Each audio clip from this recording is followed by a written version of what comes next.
Hello everyone and welcome to Curious Subject Talks. இன்னைக்கான வீடியோல நம்ம எதை பத்தி பார்க்க போறோம் அப்படின்னா ரீசெண்டா நம்ம union external affairs minister Jaishankar sir நம்ம கிட்ட இருக்கக்கூடிய பாஸ்போர்ட்டை வச்சு நம்ம இந்தியன் சிட்டிசன் அப்படின்னு சொல்லிக்க முடியாது. அதாவது passport is not a proof for the citizenship அப்படின்னு சொல்லிட்டு union external affairs minister Jaishankar sir சொல்லியிருக்காரு. இந்த கான்ட்ரவர்சி அதாவது இந்த சர்ச்சை எதனால இப்போ ரீசெண்டா கொஸ்டின் பண்ணாங்க அப்படின்னா நம்ம இந்தியால 28 ஸ்டேட்ஸ் அதாவது மாநிலம் இருக்கு. அதுல கிட்டத்தட்ட 16 ஸ்டேட்ஸ்ல SIR ஸ்பெஷல் இன்டென்சிவ் ரிவிஷன் நடக்குது. இந்த ஸ்பெஷல் இன்டென்சிவ் ரிவிஷன் இந்த SIR அப்படின்னா என்ன அப்படின்னா இப்ப ரீசெண்டா கூட நம்ம தமிழ்நாடு எலெக்ஷன் நடந்துச்சுல, நம்மளாம் கூட பாத்தீங்கன்னா ஓட்டு போட்டிருப்போம். யார் யாரெல்லாம் எலக்டோரல் ரூல்ஸ் அதாவது வாக்காளர் பட்டியல்ல பேர் இருக்கோ அவங்க தான் ஓட் அப்படின்றது போட முடியும். ரீசெண்டா கவர்மெண்ட் அந்த எலக்டோரல் ரூல்ஸ் வாக்காளர் பட்டியல்ல நிறைய டூப்ளிகேட் ஓட்டர்ஸ் இருக்காங்க, அதாவது நிறைய பேர் இறந்துட்டு இருப்பாங்க, அப்படி இல்லைன்னா ஒரு ஸ்டேட்ஸ்ல இருந்து இன்னொரு ஸ்டேட்டுக்கு பாத்தீங்கன்னா மைக்ரேட் ஆயிட்டு இருப்பாங்க. இந்த மாதிரி சூழ்நிலையில எலக்டோரல் ரூல்ஸ் அதாவது வாக்காளர் பட்டியலை கிளீன் பண்ணணும், டூப்ளிகேட் ஓட்டர்ஸ் எல்லாம் கண்ட்ரோல் பண்ணணும் அப்படின்னு சொல்லிட்டு தான் கவர்மெண்ட் ஆஃப் இந்தியா இந்த SIR ஸ்பெஷல் இன்டென்சிவ் ரிவிஷன் நம்ம இந்தியா முழுக்க நடத்திட்டு இருக்காங்க. ஆல்ரெடி நம்ம தமிழ்நாட்டுல இந்த SIR ப்ராசஸ் முடிஞ்சிடுச்சு. பீகார் இது போன்ற மாநிலத்துல இந்த SIR ப்ராசஸ் முடிஞ்சிடுச்சு. ஆனாலும் இன்னைக்கு அரௌண்ட் 16 ஸ்டேட்ஸ்ல இந்த SIR ப்ராசஸ் அப்படின்றது நடந்துட்டு தான் இருக்கு. வீடியோல போறதுக்கு முன்னாடி இந்த சேனல் நீங்க புதுசா பாக்குறீங்க அப்படின்னா மறக்காம கியூரியஸ் சப்ஜெக்ட் டாக்ஸை சப்ஸ்கிரைப் பண்ணுங்க. அப்பதான் நான் ரெகுலரா போடக்கூடிய வீடியோஸ் உங்களால தெரிஞ்சுக்க முடியும். இந்த பாஸ்போர்ட் பஞ்சாயத்துக்கு போறதுக்கு முன்னாடி நம்ம எல்லாருக்கிட்டையும் இருக்கக்கூடிய ஆதார் நம்ம சிட்டிசன்ஷிப்புக்கான ப்ரூஃபா அப்படின்னு கேட்டீங்கன்னா நிச்சயமா கிடையாது. Unique identification authority of India அதாவது ஆதாரை ரெகுலேட் பண்றதெல்லாம் இவங்க தான். இவங்க என்ன சொல்றாங்கன்னா ஆதார் சிட்டிசன்ஷிப்புக்கான ப்ரூஃப் கிடையாது. இது எதுக்கு அப்படின்னா மக்கள் கவர்மெண்ட் கொடுக்கக்கூடிய வெல்ஃபேர் ஸ்கீம்ஸை அவங்க ஆக்சஸ் பண்றதுக்கு தான். அப்படிதான் இந்த unique identification authority of India இந்த அமைப்பு சொல்றாங்க. ரீசெண்டா இந்த வருஷம் மே 27 சுப்ரீம் கோர்ட் ஒரு ஜட்மெண்ட் கொடுக்குறாங்க, ஆதார் சிட்டிசன்ஷிப்புக்கான ப்ரூஃப் கிடையாது அப்படின்னு சொல்லிட்டு. சரி அஜித், நம்ம ஓட்டு போறோம்ல ஓட்டர் ஐடி அதாஸ்னா சிட்டிசன்ஷிப்புக்கான ப்ரூஃபா அப்படின்னு கேட்டீங்கன்னா அதுவும் கிடையாது. நம்மளுக்கு கொடுத்த ஓட்டர் ஐடி எல்லாமே நம்ம எலெக்ஷன் அன்னைக்கு ஓட்டு போடுறதுக்கு மட்டும்தான். அந்த ஓட்டர் ஐடியை வச்சு நம்ம இந்தியன் சிட்டிசன் அப்படின்னு சொல்லிட்டு நம்ம ப்ரூஃப் பண்ண முடியாது. சரி அஜித், நான் ஒரு இந்தியன் சிட்டிசன் அப்படின்றதுக்கு ப்ரூஃப் பண்றதுக்கு என்ன இருக்கு அப்படின்னா அதாவது நம்ம இந்தியன் கான்ஸ்டிடியூஷன் இந்திய அரசியலமைப்புல பார்ட் 2ல சிட்டிசன்ஷிப்பை பத்தி சொல்லியிருக்காங்க. அதாவது ஆர்டிகல் 5ல இருந்து ஆர்டிகல் 11 வரைக்கும் 5, 6, 7, 8, 9, 10, 11 இந்த ஆர்டிகல்ஸ்ல எல்லாம் யார் யாரெல்லாம் சிட்டிசன்ஸ் அப்படின்னு சொல்லிட்டு ரொம்ப சிம்பிளா சொல்லியிருக்காங்க. இந்த வீடியோலயே அதை பத்தி எக்ஸ்பிளைன் பண்றேன். ரொம்ப காம்ப்ளிகேட்டா போகாம ஒரு காமன் பீப்புள் எப்படி புரிஞ்சுக்கணுமோ அந்த விதத்துல நான் எக்ஸ்பிளைன் பண்றேன். ஆர்டிகல் 5ல என்ன சொல்றாங்கன்னா அதாவது நம்ம இந்தியன் கான்ஸ்டிடியூஷனை அடாப்ட் பண்ணி நடைமுறை கொண்டு வந்தது 26 ஜனவரி 1950. அப்பதான் நம்ம இந்தியன் கான்ஸ்டிடியூஷனை நம்ம நடைமுறைக்கு கொண்டு வரும். என்னதான் 1947 நம்ம இந்தியா இண்டிபெண்டன்ஸ் வாங்கியிருந்தாலும் ஒரு 2ல இருந்து 2.5 வருஷம் ஆச்சு நம்ம இந்தியன் கான்ஸ்டிடியூஷனை கிரியேட் பண்ணி நடைமுறைக்கு கொண்டு வரதுக்கு. ஆர்டிகல் 5ல என்ன சொல்றாங்கன்னா அதாவது நான் டேட் சொன்னேன்ல 26 ஜனவரி 1950 அதுக்கு முன்னாடி வரைக்கும் நம்ம இந்தியால யாரு பிறந்தாங்க அவங்களுக்கு ஆர்டிகல் 5 மூலியமா சிட்டிசன்ஷிப் கொடுத்திருக்காங்க. ஆர்டிகல் 6ல என்ன ப்ரொவிஷன் சொல்றாங்கன்னா அதாவது பாகிஸ்தான்ல இருந்து மைக்ரேட் ஆகி இந்தியாவுக்கு வந்துட்டாங்கல்ல அவங்களுக்கும் சிட்டிசன்ஷிப் அப்படின்றது கொடுக்கப்படுது. ஆனா இதுல ஒரு எக்ஸம்ஷன்ஸ் இருக்கு. ஒரு டேட் கவர்மெண்ட் சொல்றாங்க, அதாவது ஜூலை 19, 1948 இதுக்கு முன்னாடி வந்தவங்களோ இல்ல அடுத்தது வந்தவங்களுக்கு சிட்டிசன்ஷிப் அப்படின்றது இந்த ஆர்டிகல் 6 மூலியமா கொடுக்கப்படுது. அதாவது நல்லா புரிஞ்சுக்கணும், இது ஜூலை 19, 1948 நான் ஆல்ரெடி சொன்ன மாதிரி 26 ஜனவரி 1950 இன் பிட்வீன் டேஸ்ல. இதனாலதான் கவர்மெண்ட் நல்லா சொல்றாங்க கிளியரா, அதாவது ஜூலை 19, 1948க்கு முன்னாடி இல்ல அப்புறம் அப்படின்னு சொல்லிட்டு. இன் பிட்வீன் பீரியட்ல பாகிஸ்தான்ல இருந்து இந்தியாவுக்கு வந்தவங்களுக்கு ஆர்டிகல் 6 மூலியமா சிட்டிசன்ஷிப் அப்படின்றது கொடுக்கப்பட்டுச்சு. ஆர்டிகல் 7ல என்ன சொல்லப்படுதுன்னா அதாவது நம்ம 1947 இந்தியா இண்டிபெண்டன்ஸ் வாங்கணும்.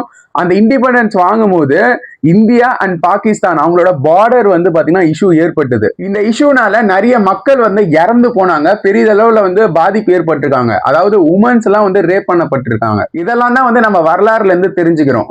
அந்த டைம்ல இந்தியாவில் இருக்கக்கூடிய லீடர்ஸ் அப்புறம் பாகிஸ்தான்ல இருக்கக்கூடிய லீடர்ஸ் அவங்க வந்து மக்கள் கிட்ட என்ன சொன்னாங்க அப்படின்னா, அதாவது மக்களுக்கு எங்க பிடிக்குதோ இந்தியாவுக்கும் போகட்டும், அப்படி இல்லைன்னா வந்து பாகிஸ்தானுக்கும் வரட்டும் அப்படின்ற மக்கள் டிசிஷனாவே கொடுத்துட்டாங்க. அந்த டைம்ல யாரெல்லாம் வந்து இந்தியா வேண்டாம் அப்படின்னு சொல்லிட்டு பாகிஸ்தான் போயிட்டாங்களோ, அப்புறம் வந்து பாகிஸ்தான் நிலைமையெல்லாம் பார்த்துட்டு ரொம்ப மோசமா இருக்கு, அதுக்கு இந்தியாவே பரவாயில்ல அப்படின்னு சொல்லிட்டு இந்தியாவுக்கு நிறைய பேர் வந்துட்டாங்க.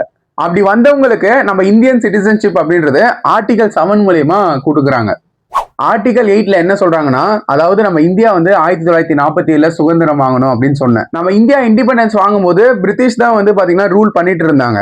அப்போ பிரிட்டிஷ் ரூல் பண்ணிட்டு இருந்தாங்கல்ல, அப்போ வந்து இந்தியால இருக்கக்கூடிய பல மக்களை வந்து வெளிநாட்டுக்கு கொண்டு போய், அதாவது ஆப்பிரிக்கால, யூரோப்ல இந்த மாதிரியான பாண்டட் லேபர்ஸ் நிறைய பேர் வந்து பிரிட்டிஷோட ஆட்சி பிடிக்காம வந்து வெளிநாட்டுல இருந்து கஷ்டப்பட்டு அவங்க வேலை செஞ்சிருந்தாங்க.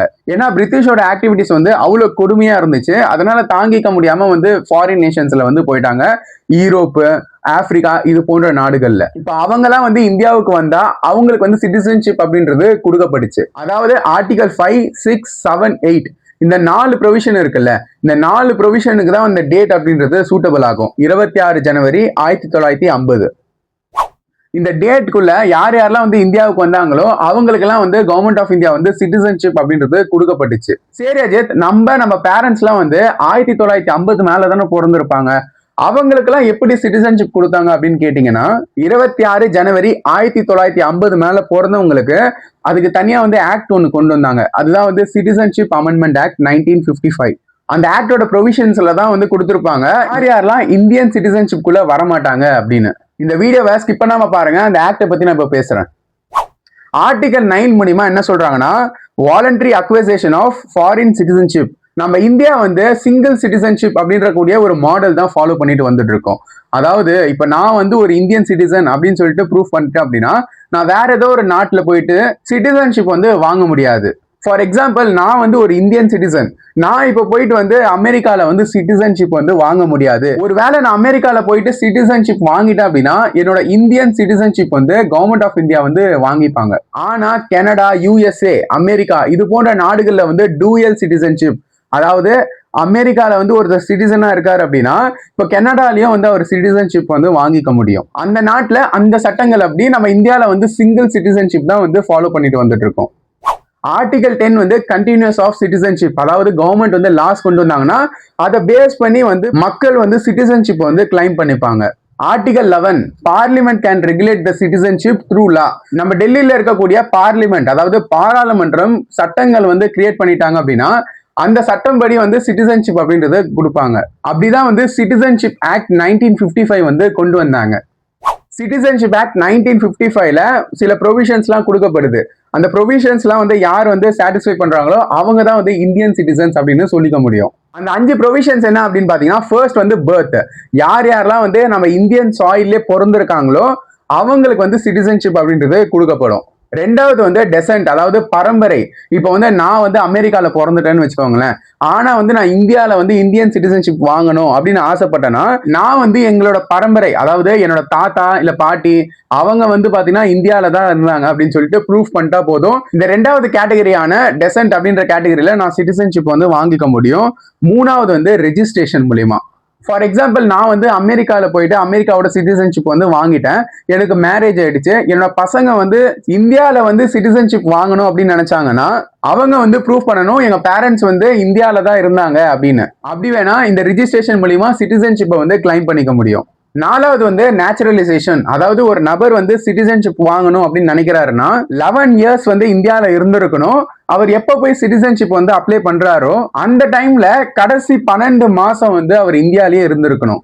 அதாவது இந்த 11 இயர்ஸ் 11 மாசம் அப்படின்றது இந்தியாவுக்கு வந்துட்டு வெளியே போகிறது இந்த மாதிரி வந்து போயிட்டு வரலாம். ஆனா அவர் வந்து எப்போ சிட்டிசன்ஷிப்க்கு அப்ளை பண்றாரோ அப்போத்துல இருந்து 12 மந்த்ஸ் 12 மாசம் முன்னாடி வரைக்கும் அவர் இந்தியால கம்பல்சரி இருந்திருக்கணும். அந்த 11 வருஷத்துல எப்ப வேணாலும் போயிட்டு வந்திருக்கலாம். இப்போதைக்கு வந்து லேட்டஸ்டான அமெண்ட்மெண்ட் என்ன அப்படின்னா, இந்த 11 இயர்ஸ் இருந்துச்சுல அது வந்து 7 இயர்ஸா மாத்திட்டாங்க கவர்மெண்ட் ஆஃப் இந்தியா.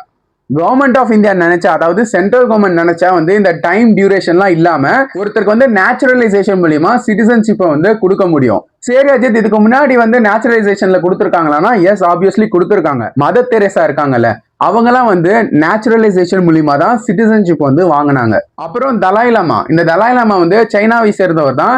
இவர் வந்து சைனால வந்து ஏதோ ஒரு ப்ராப்ளம் அப்படின்னு சொல்லிட்டு நம்ம இந்தியாலே வந்து இருந்துட்டாரு. இவருக்கும் வந்து கவர்மெண்ட் ஆஃப் இந்தியா வந்து எந்த ஒரு அந்த கண்டிஷன்லாம் இல்லாம நேச்சுரலைசேஷன் மூலியமா இவங்க 2 பேருக்கும் வந்து சிட்டிசன்ஷிப் அப்படின்றது கொடுத்தாங்க.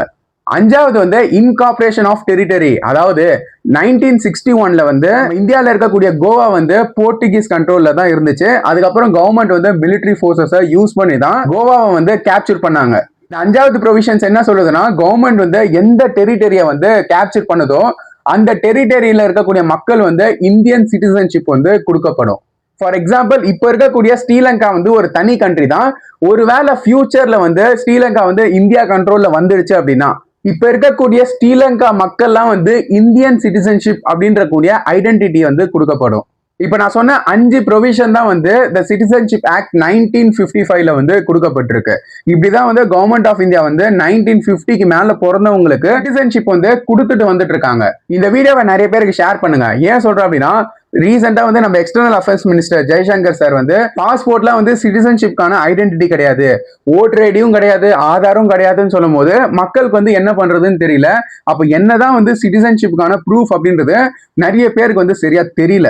நான் இந்த வீடியோல ரொம்ப கிளியரா வந்து எக்ஸ்பிளைன் பண்ணிருக்கேன் சிட்டிசன்ஷிப் ஆக்ட் 1955 பத்தியும். அட் த சேம் டைம் நம்ம இந்தியன் கான்ஸ்டிடியூஷன்ல கொடுக்கப்பட்ட சிட்டிசன்ஷிப் ரிலேட்டட் ஆர்டிகல்ஸ் வந்து ரொம்ப சிம்பிளா எக்ஸ்பிளைன் பண்ணிருக்கேன். ஸோ இந்த வீடியோவை வந்து உங்க ஃப்ரெண்ட்ஸ் அண்ட் ஃபேமிலிஸ்க்கு வந்து ஷேர் பண்ணுங்க, அவங்களுக்கு வந்து ரொம்ப யூஸ்ஃபுல்லா இருக்கும். இந்த மாதிரி இன்ட்ரெஸ்டிங்கான டாபிக்கை வந்து நான் ரெகுலரா வந்து அப்டேட் பண்ணிடுவேன். நீங்க வந்து சப்ஸ்கிரைப் பண்ணா மட்டும்தான் யூடியூபோட அல்காரிதம் வந்து நான் ரெகுலரா போடக்கூடிய வீடியோஸ் வந்து உங்களுக்கு ஷோ பண்ணும். நல்லதை பகிர்ந்து நல்ல சமுதாயத்தை உருவாக்குவோம். உங்களை நான் அடுத்த வீடியோல சந்திக்கிறேன். நன்றி, வணக்கம்.